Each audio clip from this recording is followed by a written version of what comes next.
Very good evening to all of you. Good evening बेटा, क्या हाल चाल है? Shubham Sahu good evening. Click flicks good evening. Sir video save होगी लाइव वाली पे? हाँ जी, कल की बिल्कुल ठीक। Mohammad Arsalan good evening. Tushita ji good evening. Aditi Bansal good evening. Kaushal Dayal good evening. Riya Agarwal ji good evening. Divisha Sinha ji good evening. Shubham Sahu good evening. तो बेटा जी, कल की क्लास में, लास्ट क्लास में हमने जो पढ़ा था, कल की क्लास के अंदर वो हमने कॉम्बिनेशन के टॉपिक को डिस्कस किया था और कुछ क्वेश्चंस करे थे, है ना। अब आज जो है वो उस कॉम्बिनेशन के टॉपिक को आगे बढ़ाएंगे और इसको कोशिश करेंगे कि आज ये बाइंड अप हो सके, क्योंकि हमने मैक्सिमम पॉसिबिलिटी काफी सारी कवर कर ली है। थोड़ी बहुत जो पॉसिबिलिटी बची है वो आज हम कवर कर लेंगे, ठीक है ना। अच्छा चलिए, अब आगे बढ़ते हैं। तो कॉम्बिनेशन के टॉपिक में,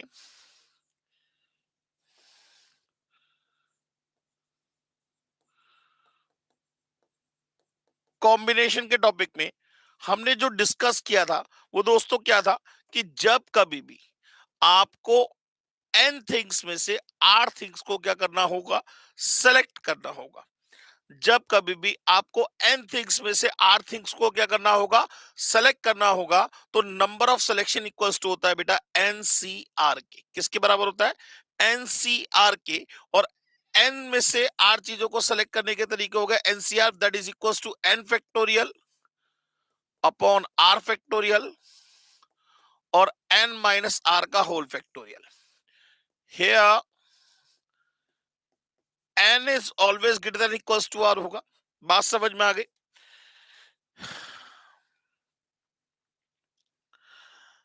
बेटा जी ये पूछ रहे हैं कि कब लगाना है कॉम्बिनेशन, कब लगाना है परमुटेशन। शुभम जी कह रहे हैं, शुभम जी अगर आपने सारी क्लासेस सही से देखी होंगी तो आपको परमुटेशन और कॉम्बिनेशन में डिफरेंस अपने आप समझ में आ जाएगा।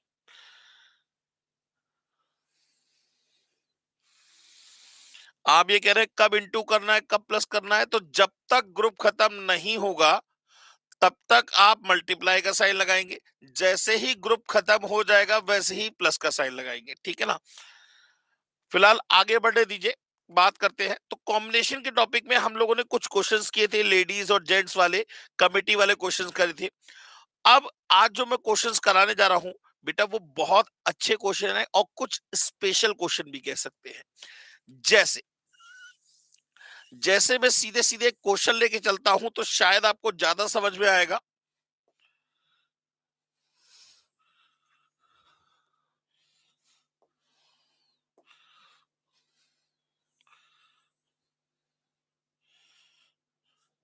अब मान लीजिए क्वेश्चन दे रखा है आपको। क्वेश्चन कह रहा है if there are n questions in a paper, if there are n questions in a paper, then in how many ways, then in how many ways can a person, can a student attempt one or more questions from the paper?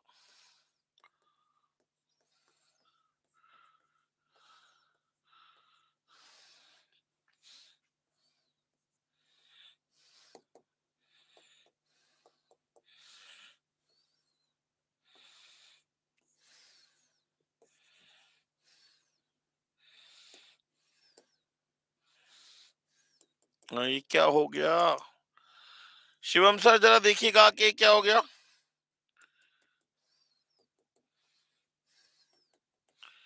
Shivam sir, Shivam sir,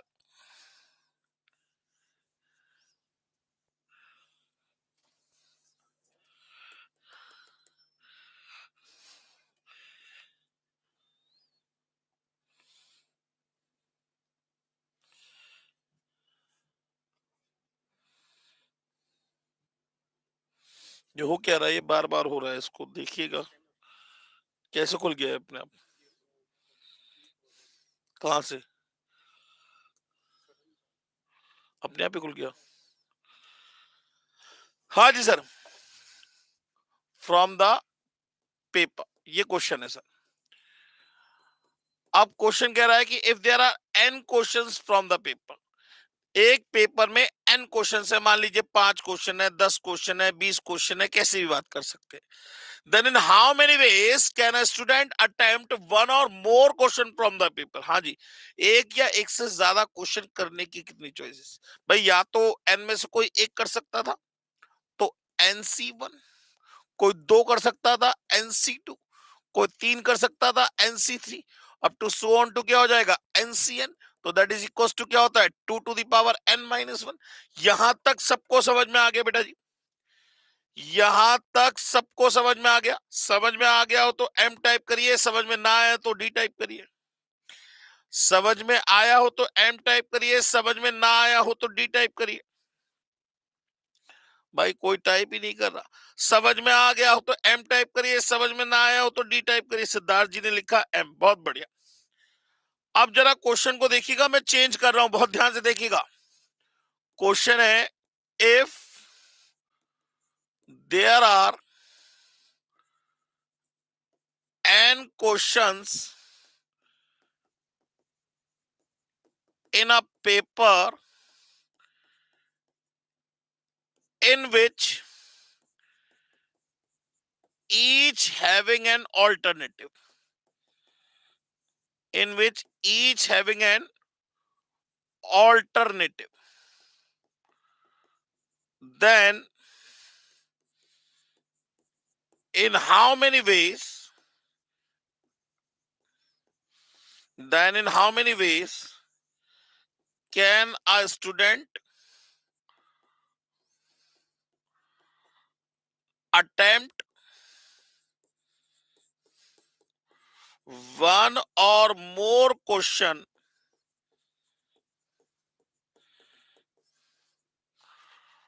from the paper?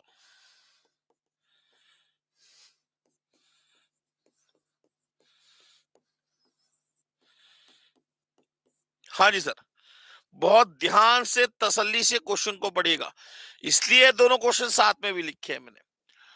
ऊपर वाले question में कह रहा है if there are n questions in a paper then in how many ways can a student attempt one or more question from the paper.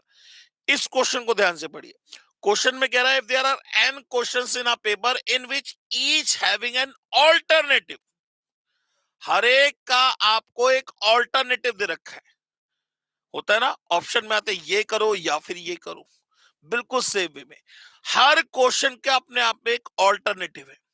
तो वो कह रहा है then in how many ways can can a student attempt one or more question from the paper. अब जरा इस question को समझने के लिए मैं एक प्रैक्टिकल एग्जांपल लेके चलता हूं आपके सामने। मान लीजिए मैं आपके सामने कुछ क्वेश्चन बनाता हूं। क्वेश्चन नंबर 1, ए करिए या बी करिए।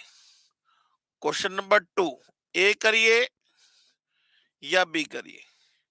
क्वेश्चन नंबर 3, ए करिए या बी करिए। क्वेश्चन नंबर 4, ए करिए या बी करिए। क्वेश्चन नंबर 5, ए करिए या बी करिए। इसी तरीके से तो होगा, ईच हैविंग एन ऑल्टरनेटिव, हर एक का एक ऑल्टरनेटिव है। अब अगर मैं आपसे दोस्तों एक बात पूछूं, बहुत ध्यान से सोच समझ के जवाब दीजिएगा। क्वेश्चन नंबर 1 को करने की कितनी चॉइसेस है? क्वेश्चन नंबर 1 को करने की कितनी चॉइसेस है? भाई ए करेंगे तो बी छोड़ देंगे, बी करेंगे तो ए छोड़ देंगे। क्या दोनों कर सकते हैं? क्या दोनों कर सकते हैं? नहीं, लेकिन दोनों छोड़ सकते हैं। यस, छोड़ना भी तो एक चॉइस होता है बेटा। करना अगर एक चॉइस है, क्वेश्चन को करना एक चॉइस है, तो क्वेश्चन को ना करना ये भी तो एक चॉइस है। पास होना एक प्रॉपर्टी है, तो फेल होना इज ऑल्सो अ प्रॉपर्टी। पास ना होना भी एक प्रॉपर्टी होती है। बात समझ में आ रही है? तो दोनों क्वेश्चन हम दोनों, ये जो दोनों है ए और बी, ये दोनों कर नहीं सकते, लेकिन दोनों छोड़ तो सकते हैं। माने हर इस क्वेश्चन नंबर 1 को करने की कितनी चॉइस होगी? 3 चॉइसेस होगी। क्वेश्चन नंबर फर्स्ट को करने की कितनी चॉइस होगी? 3 चॉइस होंगी। इस वाली बात में किसी का कोई डाउट हो तो बताइए। इस वाली बात में किसी का कोई भी डाउट हो तो बताइए।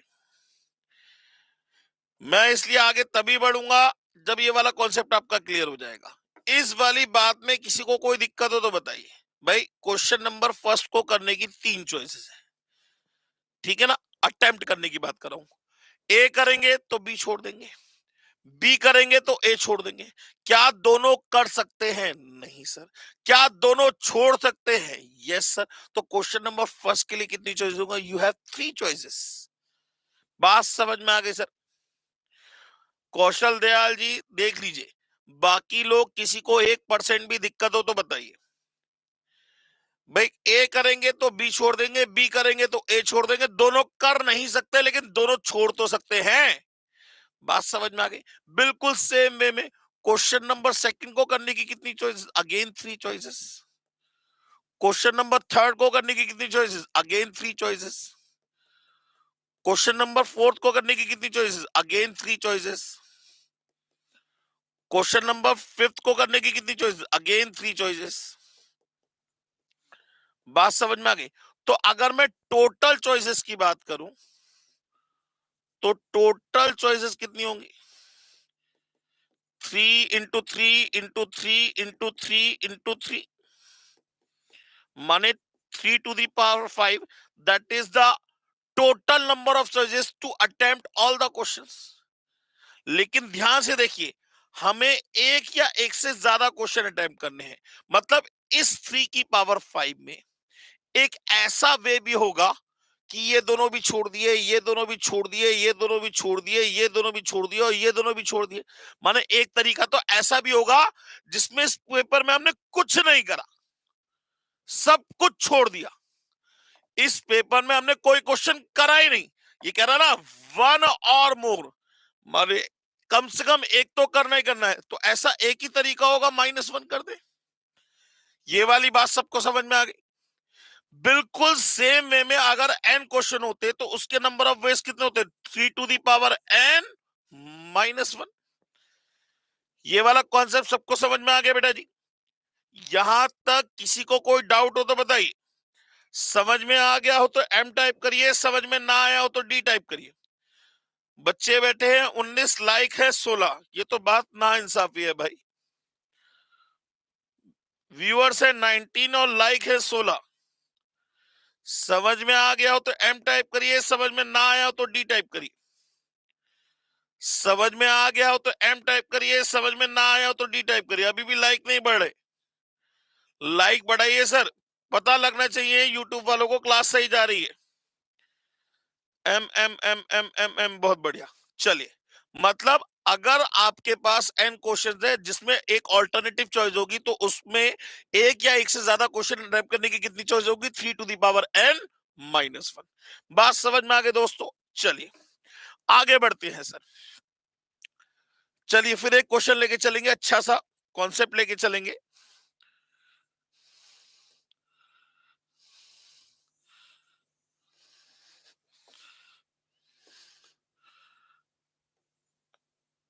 चलिए सर, अब एक क्वेश्चन है, मान लीजिए, in how many ways, in how many ways can 12 things be equally divided into 3 groups। बहुत ध्यान से समझिएगा, ये क्वेश्चन बहुत अच्छा क्वेश्चन है। In how many ways can 12 things be equally divided into 3 groups. पहले मैं आपसे एक बात पूछूंगा, मुझे उस चीज का जवाब दीजिएगा। अगर मैं एनसीआर की बात करूं तो एनसीआर इक्वल्स टू क्या होता है? N factorial upon r factorial और एन माइनस आर का फैक्टोरियल होता है, बिल्कुल ठीक बात है। एनसीआर इक्वल टू होता है n factorial upon r factorial divide और एन माइनस आर का फैक्टोरियल, ठीक है ना। अगर मैं बहुत ध्यान से देखो, मैंने आपको ये पहले भी बता चुका हूं, n factorial upon n minus r factorial की बात करूं तो ये बन गया एनपीआर, मतलब NCR equals to NPR divide by r factorial. मतलब अगर कभी भी आपको नंबर ऑफ सिलेक्शन निकालना है, ये क्या है आपका नंबर ऑफ सिलेक्शन, कभी भी आपको नंबर ऑफ सिलेक्शन निकालना है तो आप क्या करेंगे, बहुत ध्यान से देखिएगा, नंबर ऑफ अरेंजमेंट को डिवाइडेड बाय आर फैक्टोरियल कर देंगे। नंबर ऑफ अरेंजमेंट को डिवाइडेड बाय आर फैक्टोरियल कर देंगे। इसमें किसी का कोई डाउट हो तो बताइए, इसमें किसी का कोई डाउट हो तो बताइए। पहले ये वाले पॉइंट की बात कर रहा हूं, इसमें किसी का कोई डाउट तो नहीं है। चले आगे बढ़ते हैं। अब ये कह रहा है in how many ways can 12 things be equally divided into 3 group. चलो इस क्वेश्चन को मैं अभी यहीं छोड़ देता हूं, इस क्वेश्चन को मैं अभी यहीं छोड़ देता हूं, मैं दूसरा क्वेश्चन लेके चलता हूं। बहुत ध्यान से तसल्ली से मेरे क्वेश्चन को समझिएगा, मैं सिखाना क्या चाह रहा हूं आपको। क्वेश्चन है in how many veg, in how many ways can 10 things be distributed among 3 persons so that respective person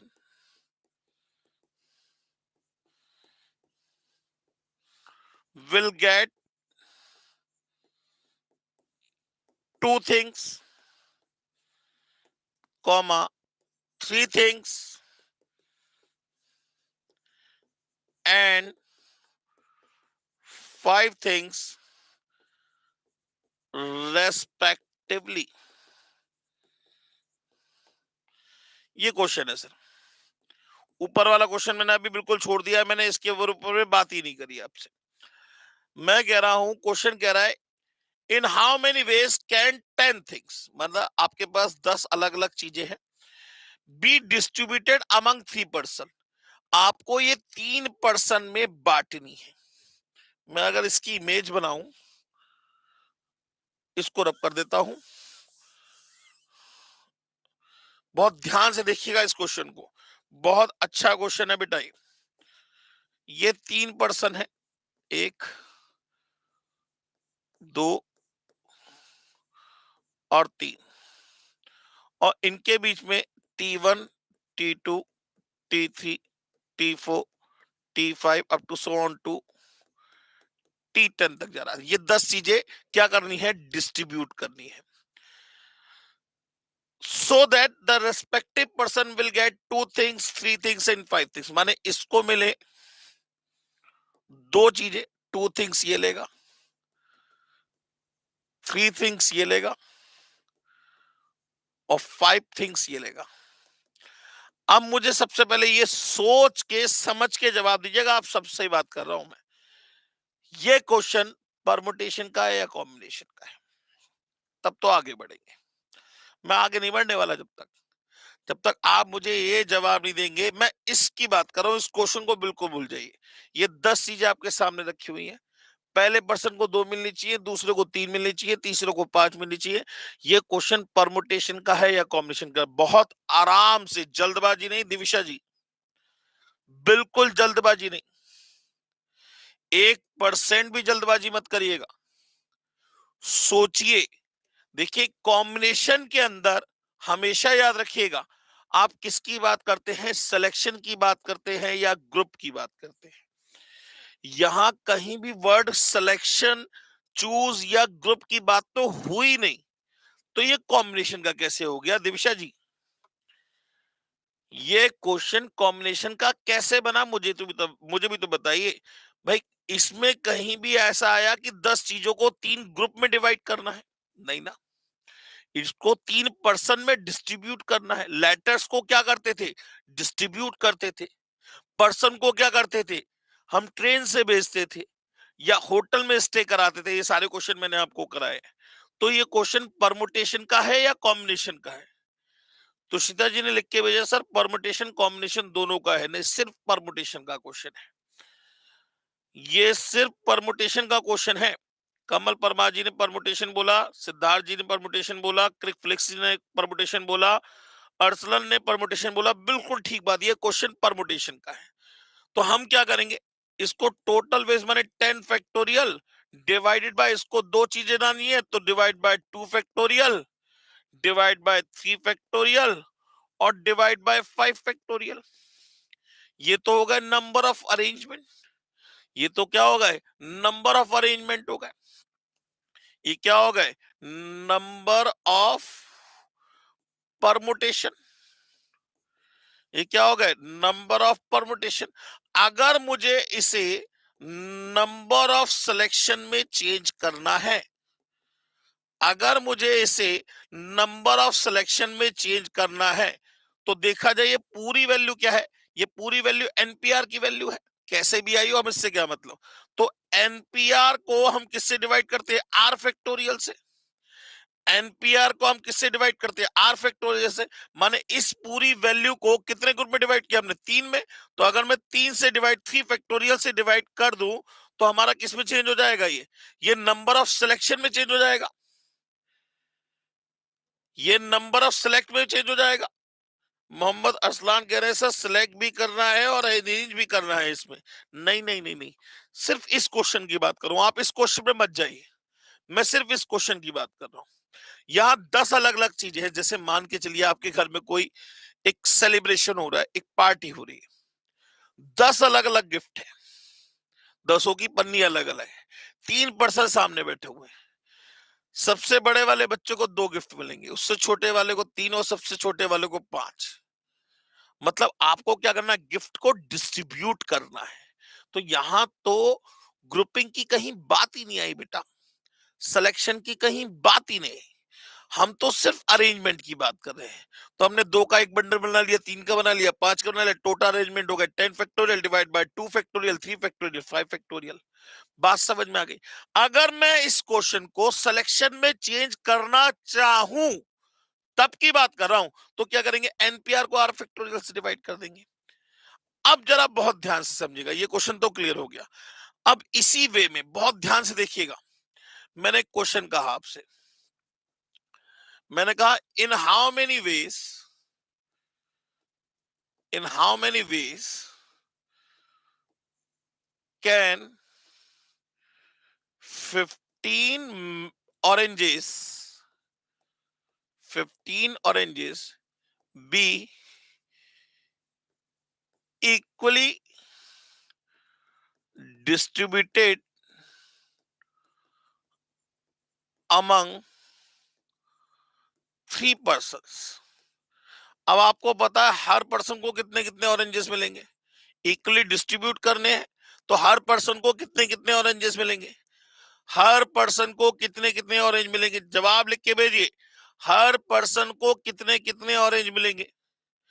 हाँ भाई, 15 ऑरेंजेस है, 3 पर्सन में इक्वली डिस्ट्रीब्यूट करना है, तो हर पर्सन को कितने कितने ऑरेंज मिलेंगे? 5। बिल्कुल ठीक बात। हर पर्सन को कितने कितने ऑरेंजेस मिलेंगे? 5-5 ऑरेंज मिलेंगे। माने हमें डिस्ट्रीब्यूशन करना, हमें सिलेक्शन नहीं करना, हमें ग्रुपिंग नहीं करनी, हमें तो अरेंजमेंट करना है। तो माने 3 पर्सन यहां खड़े हुए हैं, एज्यूम करिए क्वेश्चन को, ये 3 पर्सन खड़े हुए हैं, ये 15 ऑरेंजेस है, इनको इसमें क्या करना है? डिस्ट्रीब्यूट। हर एक पर्सन को कितने ऑरेंज मिलेंगे? 5 ऑरेंजेस मिलेंगे। 5 इसे, 5 इसे और 5 इसे। तो टोटल वेज कितने होंगे? Total ways is equal to कितना होगा? 15 factorial divided by 5 factorial, 5 factorial और 5 फैक्टोरियल। माने मैं कह सकता हूं 15 फैक्टोरियल डिवाइडेड बाय 5 फैक्टोरियल का होल क्यूब। किसको किसको समझ में नहीं आया? समझ में ना आया हो तो डी टाइप करें और समझ में आ गया हो तो एम टाइप करें। समझ में ना आया हो तो डी टाइप करें और समझ में आ गया हो तो एम टाइप करें। समझ में ना आया हो तो डी टाइप करें, समझ में आ गया हो तो एम टाइप करें। M M M M M, बहुत बढ़िया जी। आगे बढ़ते हैं सर। अब क्वेश्चन में फिर चेंज कर रहा हूं, बहुत ध्यान से देखिएगा। क्वेश्चन है, in how many veg, in how many ways can 12 persons, in how many ways can 12 persons be equally divided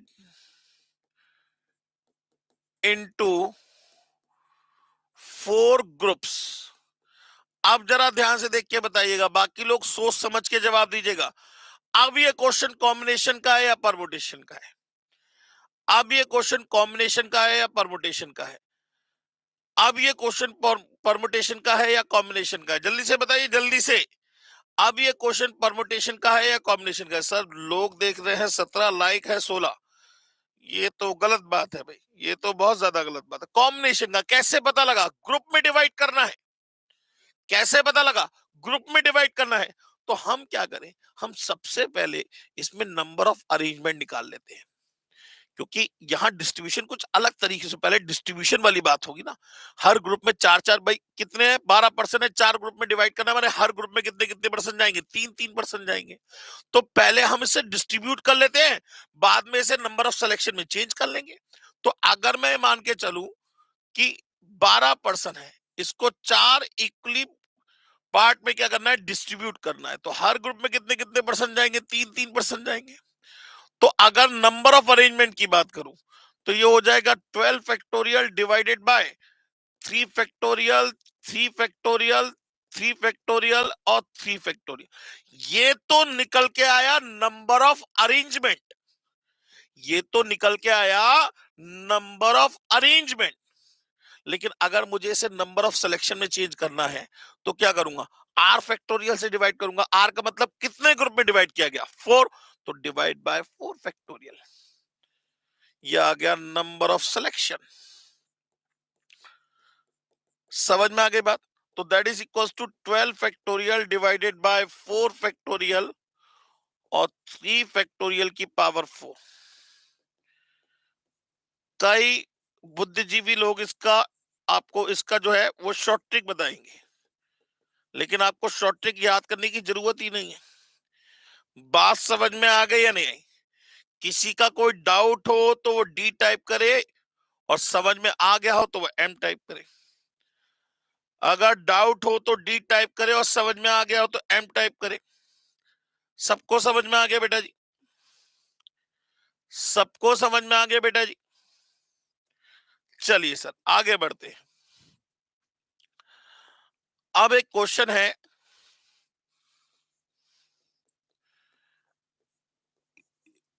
in how many veg,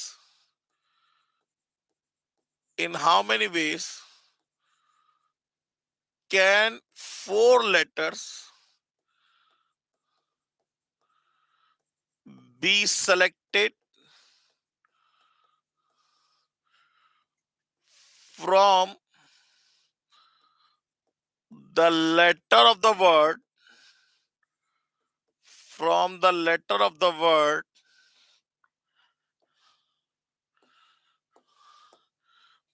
पहला? कुछ याद आया? डिटेल्स। अरे भाई इस डिटेल के बारे में याद है या नहीं है?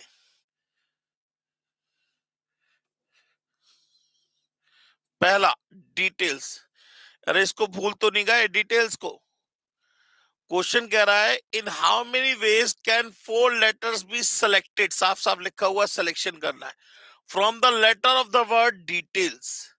इस डिटेल के जो वर्ड है इसके लेटर में से आपको 4 लेटर सेलेक्ट करने हैं। तो जरा बताइए सिलेक्शन क्या होंगे भाई? कितने लेटर्स आपके पास अवेलेबल है? 1 2 3 4 5 6 7। 7 में से 4 सेलेक्ट करने, 7C4 हो गया। 7 में से 4 सेलेक्ट करने, 7C4 हो गया। 7C4 सॉल्व करेंगे तो कितना हो जाएगा? 7। 7C4 को 7C3 लिख लो, थोड़ा सा इजी हो जाएगा मेरे लिए। और 7C3 का मतलब 7 इंटू 6 इंटू 5 अपॉन 3 इंटू 2, कितना आ गया? 35। नहीं आई बात समझ में? यहां तक किसी का कोई डाउट हो तो बताइए। यहां तक किसी का कोई डाउट हो तो बताइए। समझ में आ गया हो तो एम टाइप करिए, समझ में ना आया हो तो डी टाइप करिए। समझ में आ गया हो तो एम टाइप करिए, समझ में ना आया हो तो डी टाइप करिए। बहुत बढ़िया जी। दूसरा पार्ट करके दिखाइए जरा। दूसरा पार्ट, डॉटर।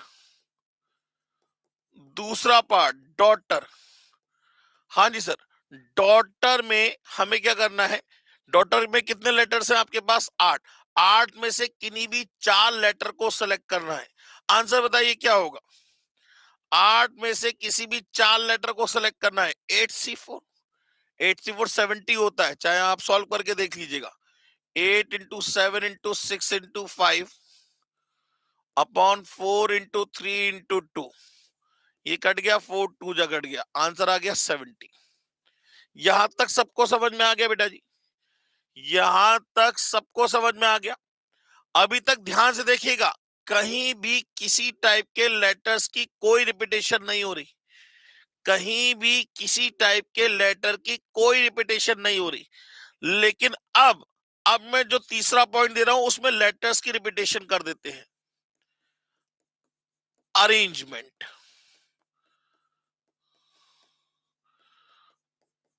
अरेंजमेंट। अब आपको 4 लेटर सेलेक्ट करने हैं। तुषिता जी ने बोला कि सर 4 लेटर बता। मैंने आप तुषिता जी से पूछा कौन से 4 लेटर? तो मान लेते हैं तुषिता जी ने आंसर लिख के भेजा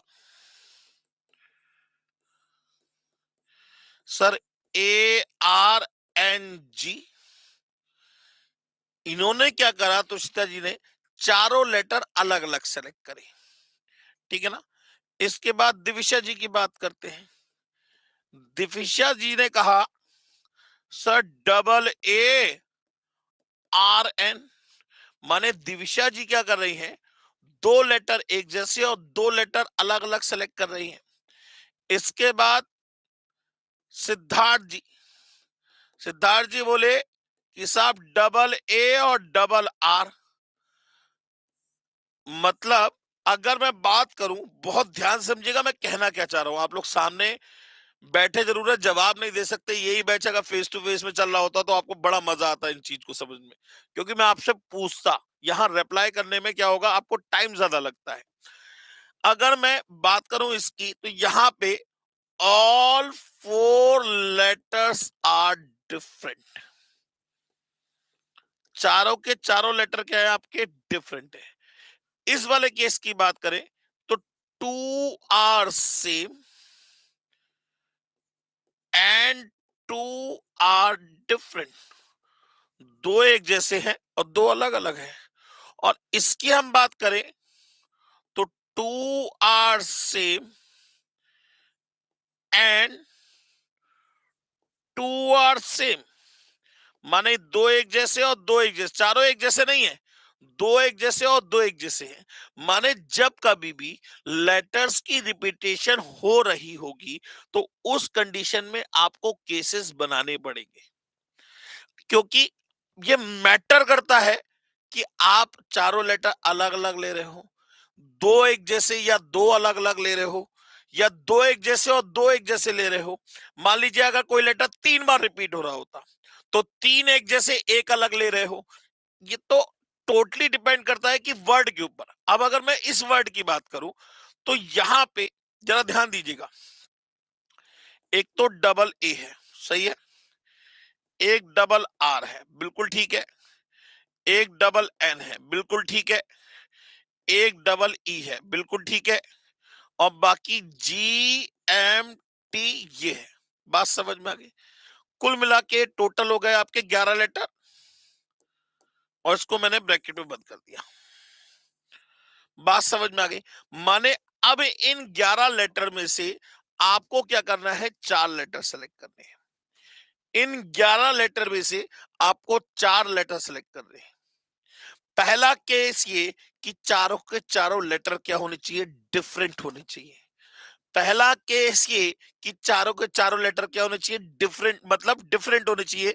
तो 4 लेटर आपको डिफरेंट सेलेक्ट करने हैं। अब आपके पास कितने लेटर अवेलेबल हैं, ये मत कहिएगा 11, आपको 4 डिफरेंट लेटर चाहिए। 1, 2, 3, 4, 5, 6 और 7। इन 7 में से कोई 4 ही लेटर तो सेलेक्ट करेंगे। क्या आप डबल जी ले पाएंगे? नहीं ले पाएंगे भाई, आपके पास 7 ही तो डिफरेंट लेटर है, तो इन 7 में से कोई 4 ही लेटर तो सेलेक्ट कर पाएंगे। तो आंसर पहला कितना हो जाएगा, when all letters are different. When all letters are different, तो ये हो जाएगा 7C4। पहले इतनी बात बताओ, यहां तक अगर आपको समझ में आ गया होगा तो आगे बढ़ा जाएगा, नहीं तो नहीं बढ़ा जाएगा। यहां तक किसी का कोई भी डाउट हो तो डी टाइप करे, और अगर समझ में आ गया हो तो एम टाइप करे। किसी का कोई डाउट तो नहीं है, समझ में आ गया हो तो एम टाइप करिए, समझ में ना आया हो तो डी टाइप करिए। समझ में आ गया हो तो एम टाइप करिए, समझ में ना आया हो तो डी टाइप करिए। बाकी लोग जवाब क्यों नहीं दे रहे? समझ में आ गया हो तो एम टाइप करिए, समझ में ना आया हो तो डी टाइप करिए। एम एम एम एम, बहुत बढ़िया। ये तो हो गया पहला केस। दूसरा केस क्या हो सकता था? दूसरा केस ये हो सकता था, दो एक जैसे और दो अलग अलग। दो एक जैसे और दो अलग अलग, मतलब लिख लेते हैं, two are same and two are different. Two are same and two are different, इसका मतलब दो एक जैसे। तो सबसे पहले इन चार में से, इन चार में से कोई एक पेयर को सेलेक्ट करेंगे। इन चार में से कोई एक पेयर को सेलेक्ट करेंगे, माने 4C1 तो ये हो गया, माने ये पूरा पेयर की बात हो रही है। मान लीजिए मैंने डबल ई को सेलेक्ट कर लिया। अब दो क्या चाहिए आपको, डिफरेंट लेटर चाहिए। अब डिफरेंट कौन कौन से लेटर आपके पास अवेलेबल हैं? 1, 2, 3, 4। एक मान रहा हूं, डबल ए नहीं मान रहा हूं, एक मान रहा हूं ए। 5, एक आर मान रहा हूं। 6, एक एन मान रहा हूं। डबल ई नहीं मान रहा हूं, क्योंकि डबल ई में मान रहा हूं कि यहां पे आ चुका है, कोई ना कोई एक पेयर तो आएगा ही आएगा, तो किसी एक पेयर को छोड़ना पड़ेगा। मतलब इन 6 में से कोई से भी कितने लेटर, 2 लेटर, 62। भाई आपने कहा two are same, two are same का मतलब इन 4 में से कोई एक पेयर, 4C1। मान लीजिए डबल ई आ गया। अब एंड टू आर डिफरेंट। अब देखिए एंड लिखा हुआ है। जो कोई क्वेश्चन पहले पूछा था, मोहम्मद अरसलन जी पूछ रहे थे कि सर मल्टीप्लाई कब आएगा। इन दोनों को मिला के, इन दोनों को मिला के ग्रुप खत्म होगा, तो बीच में किसका साइन आया, मल्टीप्लाई का साइन आया। इन दोनों को मिला के ग्रुप खत्म होगा, तो बीच में किसका साइन आया, मल्टीप्लाई का साइन आया। बात समझ में आ गई बेटा जी? तो हमने कहा टू आर सेम, माने इन 4 में से कोई एक pair, and two are different, तो किसी एक पेयर को छोड़ दीजिए, इन 6 में से कोई 2 लेटर। बात समझ में आई या नहीं आई? किसको किसको समझ में नहीं आया? अगर समझ में नहीं आया हो तो डी टाइप करिए, और समझ में आ गया हो तो एम टाइप करिए।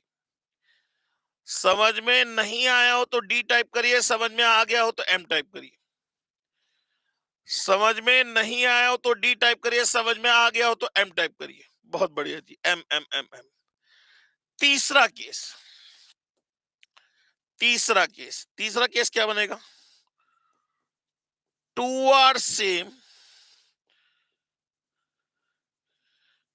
And two are same.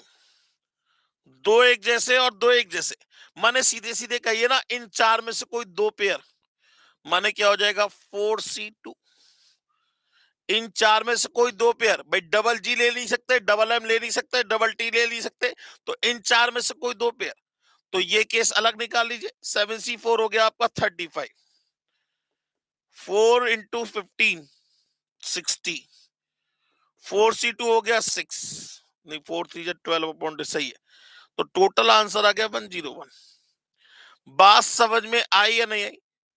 किसी का कोई भी डाउट हो तो डी टाइप करें। हाँ जी, क्रिक फ्लिक्स जी, डी लिख के भेजा है आपने। बेटा जी क्या डाउट आया? भाई देखिए, अब बहुत ध्यान से समझिएगा। इससे ऊपर वाले केस में यहां डिटेल्स की बात करें तो यहां पे किसी भी लेटर की कोई रिपीटेशन नहीं हो रही थी, तो हमने सीधे सीधे 7 में से कोई 4 लेटर सेलेक्ट करे। इस केस में भी किसी लेटर की कोई रिपीटेशन नहीं हो रही थी, तो हमने 8 में से 4 लेटर सेलेक्ट कर लिया। लेकिन अगर हम इस केस की बात करें तो यहां लेटर्स की रिपीटेशन हो रही थी, और वो हमारे लिए मैटर करता है, क्योंकि सिलेक्शन में हम एक ही चीज को 2 बार काउंट करें, कैसे करेंगे? कैसे करेंगे? नॉट पॉसिबल है ना। तो हमने क्या करा, सबसे पहले तो इसको हमने डिवाइड कर लिया। हमने कहा कौन कौन से लेटर रिपीट हो रहे कौन से नहीं हो रहे, ये हमने सेपरेट करके लिख लिया। अब इसके बाद हमने केसेस बनाए। पहला case, all letters are different, माने 1 2 3 4 5 6 7, 7 में से कोई 4 लेटर। बात समझ में आ गई? इसके बाद दूसरा केस, दूसरे केस में क्या, 2 आर सेम, माने इन 4 में से कोई एक पेयर, मान लीजिए डबल ही आ गया। एंड 2 आर डिफरेंट, तो 1 2 3 4 5 6, 6 में से कोई 2 लेटर, तो ये हो गया 60। तीसरा case, 2 are same and 2 are same, जैसे double A double R, double A और डबल आर, तो माने सीधे सीधे कहिए ना कि 4 में से कोई 2 पेयर को सेलेक्ट करना है। 4 में से कोई 2 पेयर, भाई आपके पास 4 ही पेयर तो हैं, तो 4 में से कोई 2 पेयर को सेलेक्ट करना है, तो 4C2। तो टोटल सिलेक्शन कितना हो गया? 101। बात समझ में आ गई? क्लियर हो गई बात बेटा जी? अच्छा, अब मैं वर्ड चेंज करता हूं इसी क्वेश्चन के लिए। क्वेश्चन है, in how many ways, in how many ways can 4 letters be selected from the letters of the word, the letters of the word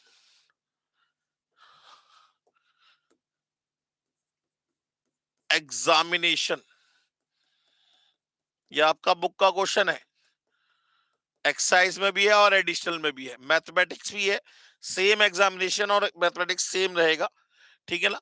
सबसे पहले एग्जामिनेशन की बात करें तो सबसे पहले ये चेक करें कि क्या इसमें कोई लेटर रिपीट हो रहा है। तो हम इसका डिवाइडेशन कर देते हैं, जो लेटर रिपीट हो रहे होंगे उन्हें एक तरफ, और जो लेटर रिपीट नहीं हो रहे उन्हें एक तरफ। एक तो डबल एन, और जी डबल ए, और जी डबल आई, और जी बस और कोई नहीं है। बाकी रह गया ई एक्स एम टी ओ। सही है ना? ये हो गए सर, माने इसमें से 5 लेटर अनरिपीटेड है और बाकी 2 2 लेटर के क्या है, 3 पेयर है। अब हम बनाएंगे इसके अंदर केसेस। सबसे पहला केस, ऑल आर डिफरेंट। भाई कितने लेटर सेलेक्ट करने हैं? 4 लेटर सेलेक्ट करने हैं। ऑल आर डिफरेंट माने 1 2 3 4 5 6 7 8, माने क्या हो जाएगा 8C4 प्लस, ये ऑल आर डिफरेंट वाला केस खत्म हो गया, 8C4। दूसरा case, 2 are same and 2 are different, 2 are same and 2 are different. 2 are same का मतलब क्या हुआ, इन 3 में से कोई एक पेयर, माने 3C1। मान लीजिए डबल आई को ले लिया मैंने, एंड 2 आर डिफरेंट। भाई देखिए पेयर आया है, टोटल 4 लेटर सेलेक्ट करने हैं, इसमें पेयर आया माने 2 लेटर आ चुके हैं, अब रह गए 2। वो 2 बाकी में से सेलेक्ट करने वाले 1 2 3 4 5 6 7, 7 में से कोई 2 लेटर, 7C2। बात समझ में आ गई दोस्तों? तीसरा केस, तीसरा केस क्या होगा, 2 are same and 2 are same, 2 are same and 2 are same, माने सीधे सीधे कहिए ना सर 2 पेयर चाहिए, तो इन 3 में से कोई 2 पेयर, 3C2। इन तीन में से कोई दो पेयर 3C2। अब इसको सॉल्व कर लीजिए। ये हो गया 70, ये हो गया 3 × 21, 3 × 21 63, और ये हो जाएगा 3C1 माने 3। आंसर आ गया 136। समझ में आ गया हो तो एम टाइप करिए, समझ में ना आया हो तो डी टाइप करिए। समझ में आ गया हो तो एम टाइप करिए, समझ में ना आया हो तो डी टाइप करिए।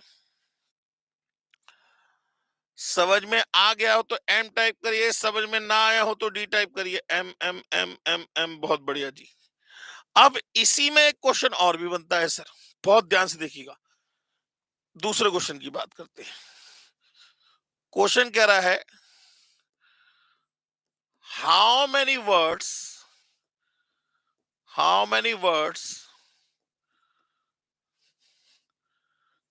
Can be formed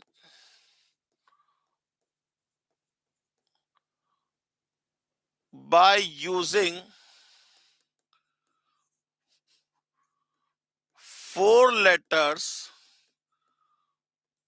from the letter of the word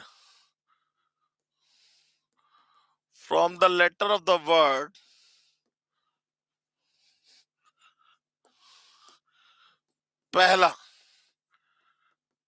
वही पुराना घिसा पिटा डिटेल्स। क्वेश्चन कह रहा है, बहुत ध्यान से समझिएगा, हाउ मेनी वर्ड्स, माने आपको वर्ड बनाने हैं, can be form by using 4 letters, माने इसमें से सिर्फ आपको 4 लेटर सेलेक्ट करने हैं और उससे आपको वर्ड भी बनाने हैं। माने ये क्वेश्चन जो है ये परमुटेशन और कॉम्बिनेशन का दोनों का बाइंड अप है।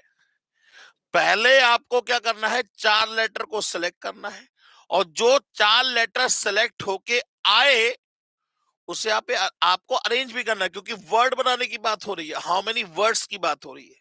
माने पहले आप सिलेक्ट करिए फिर आप अरेंज करिए। इतनी बात समझ में आई तो मैं आगे बढ़ूंगा, नहीं तो मैं यहीं रुक जाऊंगा।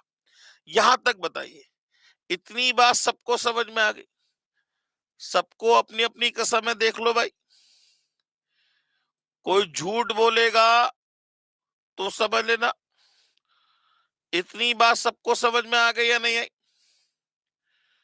एम एम एम, बिल्कुल सर, बिल्कुल ठीक।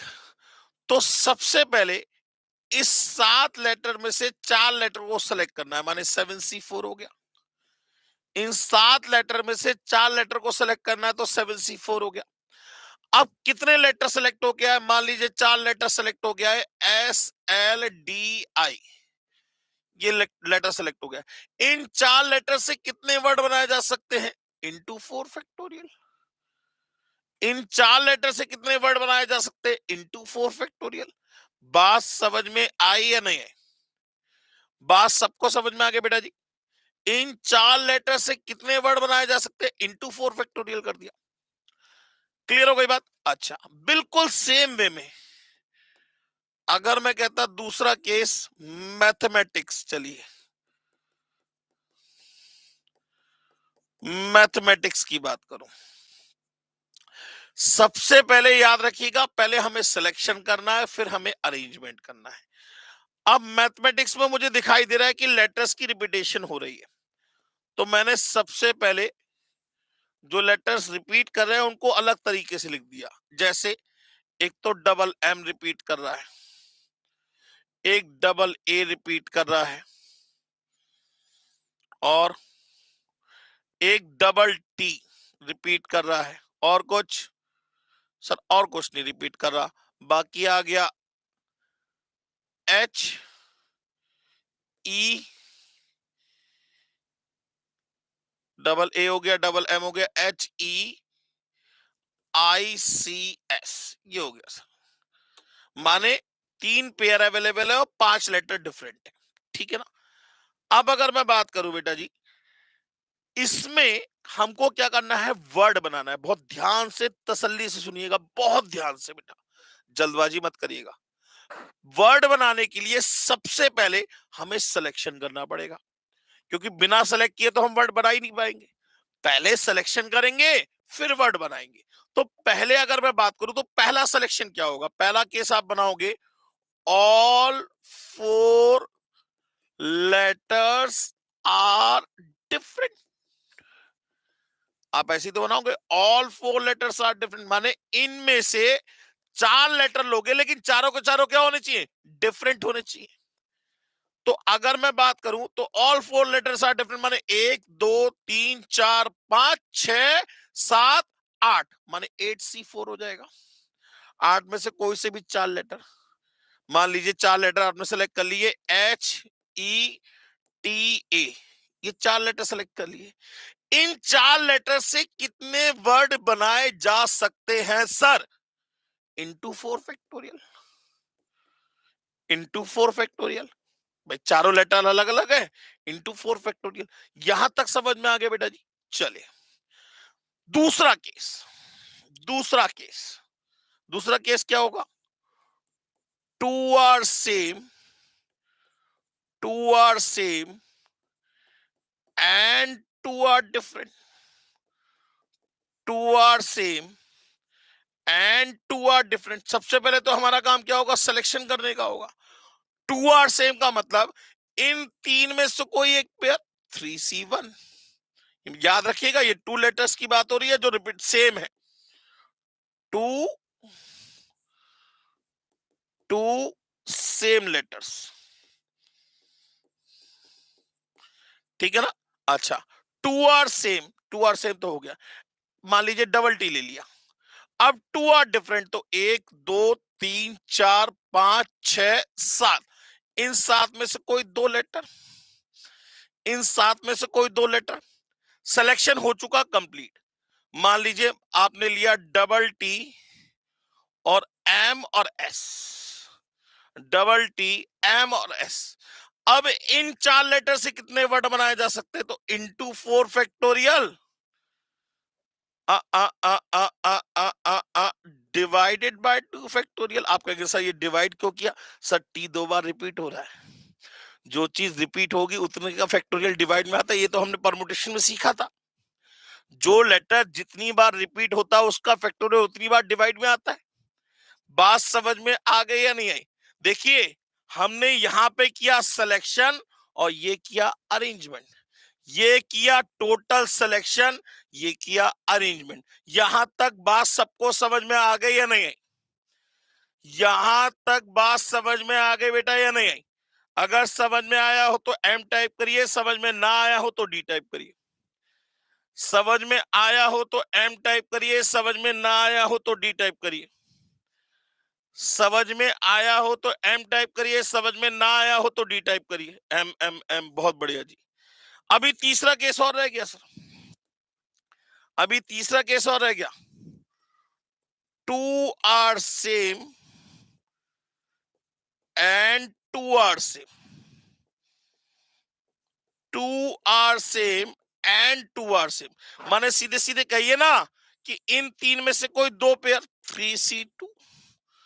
अब मतलब हो गया जैसे डबल टी और डबल ए, सिलेक्शन तो हो चुका है यहां खत्म।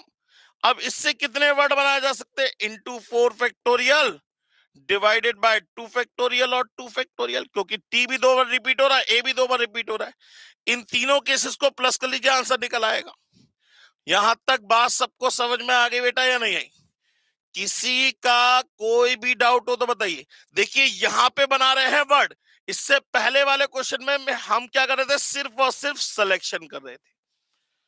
हम इससे पहले वाले क्वेश्चन में क्या कर रहे थे, सिर्फ और सिर्फ सिलेक्शन कर रहे थे। यहां पे हमें वर्ड भी बनाना है, माने पहले हमने क्या किया, सिलेक्शन किया फिर हमने वर्ड बनाया, सिलेक्शन किया फिर हमने वर्ड बनाया, सिलेक्शन किया फिर हमने वर्ड बनाया। बात समझ में आई या नहीं आई, क्योंकि इस वाले केस में all letter are different into 4 factorial, two are same two are different 4 factorial divide by 2 factorial, two are same and two are same 4 factorial divide by 2 factorial और 2 फैक्टोरियल। यहां तक सबको समझ में आ गया। Kaushal Dayal ji, two are same, two are same का मतलब क्या हुआ, इन तीन में से कोई एक पेयर 3C1, मान लीजिए डबल टी ले लिया। अब डबल टी से आपका मतलब खत्म, अब दो डिफरेंट होनी चाहिए, 1 2 3 4 5 6 7, इन 7 में से कोई 2 लेटर, माने टोटल मिला के आपके 4 लेटर सेलेक्ट हो गए। जब 4 लेटर सेलेक्ट हो गए, उन 4 से आप कितने वर्ड बना सकते हो, तो into 4 factorial divide by 2 factorial, क्योंकि यहां पे टी 2 बार रिपीट हो रहा है, जो लेटर जितनी बार रिपीट होता है वो उतनी बार उसका फैक्टोरियल डिवाइड में आता है। यहां तक समझ में आ गया सभी को? किसी का कोई भी डाउट हो तो बताइए, किसी का कोई भी डाउट हो तो बताइए। जो मेरे पेड स्टूडेंट होंगे उन्हें पता होगा, मैंने सारे क्वेश्चन कवर करा रखे, सारे A to Z question cover करा रखे, और एक्स्ट्रा ही पढ़ाया है मैंने, ठीक है ना? बात समझ में आ गई सभी को? ये तो क्वेश्चंस मतलब आप देखिए ना, आपके सारे क्वेश्चन की पॉसिबिलिटी जितनी भी बन सकती है, मैंने आपको मैक्सिमम पॉसिबिलिटी कवर कराई है, ठीक है ना? तो आज के लिए ये आपका कॉम्बिनेशन का टॉपिक, अब आप ट्राई कर सकते हैं आराम से, आपको जितनी मैक्सिमम इंपॉर्टेंट पॉसिबिलिटी हो सकती थी क्वेश्चंस की, वो मैंने आपको कवर करा दी बेटा जी। अब आप फ्री हैं जितनी भी एक्सरसाइज आई से स्टडी मैट के जितने भी क्वेश्चन है वो सारे करने के लिए, चाहे वो एक्सरसाइज के क्वेश्चन हो, चाहे वो आपके एडिशनल के क्वेश्चन हो, सारे क्वेश्चन करने के लिए फ्री है। 90% 95% आपके सारे क्वेश्चन खत्म हो जाएंगे, इस बात की गारंटी मैं लिख के दे सकता हूं आपको। 100%, 100% माने 90 to 95% क्वेश्चन मैंने क्लास में आपको कवर करा दिए हैं, चाहे आप दुनिया की किसी बुक से पढ़िए, दुनिया की किसी बुक। देखिए बेटा, मैं 5% की पॉसिबिलिटी इसलिए लेके चलता हूं क्योंकि देखिए बेटा, सारी पॉसिबिलिटी कवर कराना लाइव में पॉसिबल नहीं है, रिकॉर्डेड लेक्चर्स में तो पॉसिबल है, लेकिन सारी पॉसिबिलिटी कवर कराना, क्योंकि कभी कभी क्या होता है क्वेश्चन गलत होता है, कभी कभी हो सकता है हमारे माइंड से स्लिप हो जाए एक आध क्वेश्चन, क्योंकि मैं बेटा बुक से नहीं पढ़ाता, मैं कभी भी आपको बुक से नहीं पढ़ाऊंगा, मैं सारे क्वेश्चन अपने खुद बनाता हूं, खुद ही सॉल्व कराता हूं, ठीक है ना? बिल्कुल भी टेंशन मत लीजिएगा, आप यहाँ पे क्लास देखते रहिए, आपको सब कुछ समझ में आएगा, सब कुछ, सब कुछ समझ में आएगा, A to Z। 100% श्योरिटी है मेरी तरफ से। अगर 1% भी दिक्कत होगी, आप मुझसे कहिएगा, मैं उसको सॉल्यूशन निकाल के दूंगा, वो मेरी गारंटी है। लेकिन आप एक बहुत ध्यान से सुन लीजिए आज बात, आज आपका एक काम होगा क्या, सबसे पहले जाके सारी एक्सरसाइज अगर आपने कर ली होंगी, परमुटेशन की तो मैंने पहले ही करवा दी थी आपको, एक्सरसाइज सी और डी और इसके एडिशनल के क्वेश्चन जरूर करिएगा, जरूर करिएगा, नोट डाउन करके रखिएगा अगर किसी क्वेश्चन में कोई प्रॉब्लम आ रही है। डिस्कशन रखेंगे वीक में एक बार, सिर्फ और सिर्फ डाउट क्लास रखेंगे। जैसे ये चैप्टर खत्म हो गया, मैं अब नेक्स्ट चैप्टर स्टार्ट करूंगा, जैसे ही वो चैप्टर खत्म हो जाएगा मैं आपसे कहूंगा पिछले वाले चैप्टर के डाउट निकाल के लेके आओ बेटा जी, ठीक है ना? चाहे वो आपके स्टडी मैट के डाउट हो, चाहे वो आपके कहीं और के डाउट हो, बिल्कुल भी टेंशन मत लीजिएगा, मैं आपको मैक्सिमम पॉसिबिलिटी कवर कराता हुआ चल रहा हूं, इसलिए दिमाग में से ये वहम निकाल दीजिएगा कि इसके बाहर कुछ आएगा, जो कुछ आएगा इसी में से आएगा, गारंटी है मेरी तरफ से, रिटन में लिखवा लो आप। आपने अगर रिजल्ट नहीं देखा तो जाके देखिए, आपके सीओसी के शॉर्ट्स में वीडियोस में पड़ा हुआ है, इस बार बच्चों के 95 marks, 85 marks, 80 marks, 92 marks, 80s की लाइन में तो भरमार है मेरे पास, ठीक है ना? तो सिर्फ आपको कुछ नहीं करना, जो मैं करा रहा हूं बस आप वो करते रहिए, बाकी सब कुछ हो जाएगा कवर, गारंटी मेरी तरफ से, ठीक है ना? तो आज के लिए हम लोग इतनी क्लास रखते हैं, बाकी नेक्स्ट क्लास में हम लोग टॉपिक स्टार्ट करेंगे, बिल्कुल फ्रेश टॉपिक, बिल्कुल फ्रेश टॉपिक। और आप कहो, आप लोग बताओ, ये आप लोग कमेंट सेक्शन में लिख के भेजना इसमें कि कौन कौन से टॉपिक स्टार्ट करना, मतलब कौन सा टॉपिक स्टार्ट करना चाहिए, time value of money, time value of money, या फिर एपीजीपी, या फिर आप कहो तो लॉजिकल रीजनिंग। हम एक काम करते हैं, इसमें लॉजिकल रीजनिंग के टॉपिक को लेके चलते हैं, और लॉजिकल रीजनिंग के टॉपिक के साथ में हम आईसीआई के स्टडी बैठ के जितने भी क्वेश्चन है ना वो सारे कवर कर लेंगे, ठीक है जी? चलिए, आज के लिए थैंक यू वेरी मच। बाकी क्लास, अब इसके बाद लॉ की क्लास होगी, आपको पता है लॉ के बाबा आएंगे और वो सारे दुखों के आपको हल लेंगे। तो आज के लिए थैंक यू वेरी मच दोस्तों, थैंक यू।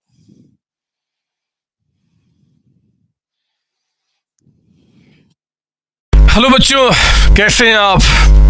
मैं CA संतोष कुमार, मैंने और मेरी टीम ने डिसाइड किया कि जो क्वालिटी एजुकेशन मैं और मेरी टीम एक पर्टिकुलर एरिया में प्रोवाइड कर रहे हैं उसको पूरे देश में क्यों न फैलाया जाए at the reasonable cost under the brand name of COC education private limited. मेरे बच्चों, इस सक्सेस को हमने पाया, कॉमर्स के स्टूडेंट्स किसी भी कोर्स के हो वो पूरे ऑल ओवर इंडिया में बैठ के हमारे कोर्सेज से बेनिफिट ले रहे हैं या ले चुके हैं। हमें जो दूसरों से अलग करता है वो है हमारा डेली डाउट सेशन। हमारा जो एकेडमिक इंस्ट्रक्टर टीम है आपके कॉन्टिन्यूस आपके ग्रोथ पे वो नजर बनाए रखता है और आपको कॉन्टिन्यूस बेसिस पे मोटिवेट करना आपको स्टडी के लिए।